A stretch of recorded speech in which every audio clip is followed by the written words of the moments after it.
Bonjour à tous. Cette semaine, nous nous intéressons aux écrans et aux différents afficheurs que nous avons autour de nous.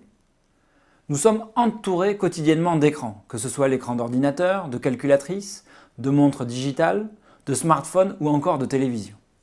De quoi sont constitués ces écrans et comment fonctionnent-ils?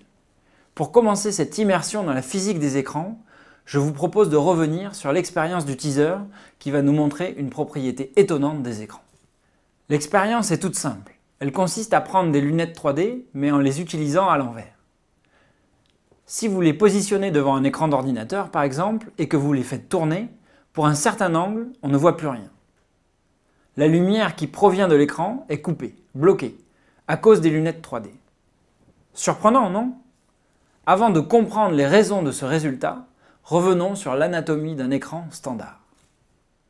La majorité des écrans est formée d'écrans LCD. Nous verrons la signification de ce terme dans quelques instants. Derrière l'écran, il y a un système d'éclairage, qui est souvent basé sur une technologie à LED, car elles sont peu consommatrices d'énergie.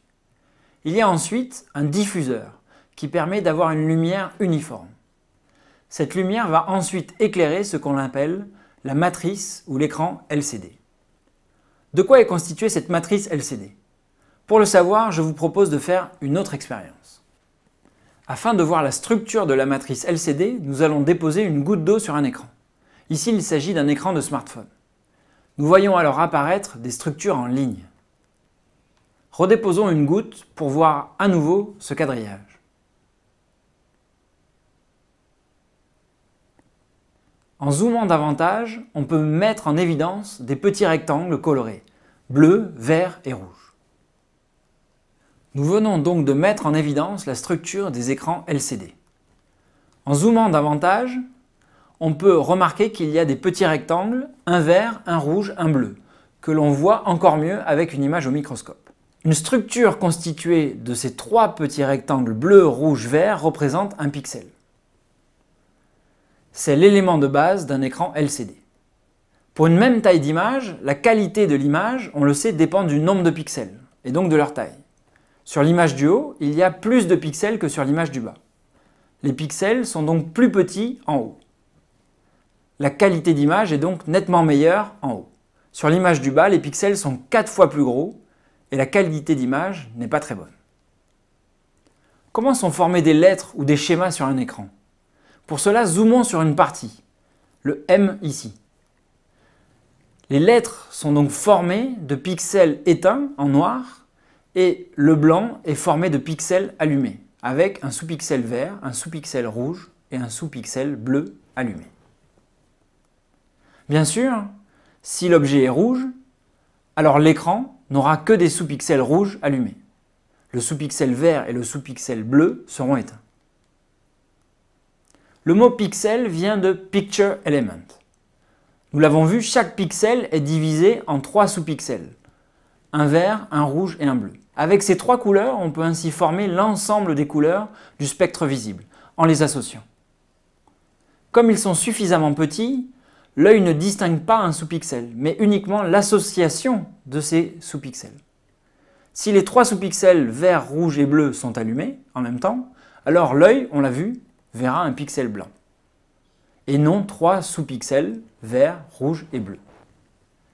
Quand nous avons utilisé les lunettes 3D, nous avons donc réussi à éteindre la lumière provenant des pixels. Pourquoi? D'où provient ce phénomène? Nous verrons que la raison provient de la direction d'oscillation du champ électrique de la lumière, ce qu'on appelle encore la polarisation de la lumière. C'est une propriété essentielle de la lumière qui est utilisée dans les écrans et dans vos lunettes 3D. Nous avons également présenté la matrice LCD, qui est constituée de pixels. LCD signifie Liquid Crystal Display. Dans les pixels, il y a donc des petites molécules que l'on appelle des cristaux liquides ou liquid crystals. En effet, ces molécules ont des propriétés remarquables. Les cristaux liquides ne sont ni un liquide ni un solide, mais les deux à la fois, d'où leur nom. Comme indiqué sur le schéma, ces molécules sont souvent allongées. Et elles ont une forme anisotrope, qui va être très importante pour la suite. Pour comprendre le fonctionnement des écrans, nous avons besoin de revenir dans une première partie sur la notion de polarisation de la lumière.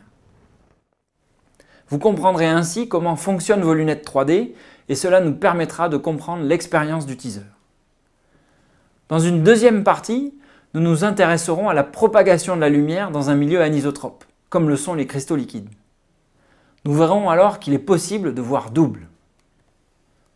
Nous étudierons alors dans une troisième partie la structure des cristaux liquides et nous manipulerons des cristaux liquides pour créer un pixel. Enfin, pour les plus curieux, nous présenterons en complément les dernières technologies utilisant les cristaux liquides qui sont utilisées dans les téléphones et plusieurs autres écrans. Et nous démonterons une de vos calculatrices pour comprendre le fonctionnement de son écran. Mais pour l'instant, il est nécessaire d'introduire la notion de polarisation. C'est Baptiste Fabre qui va vous présenter cette partie. À très bientôt.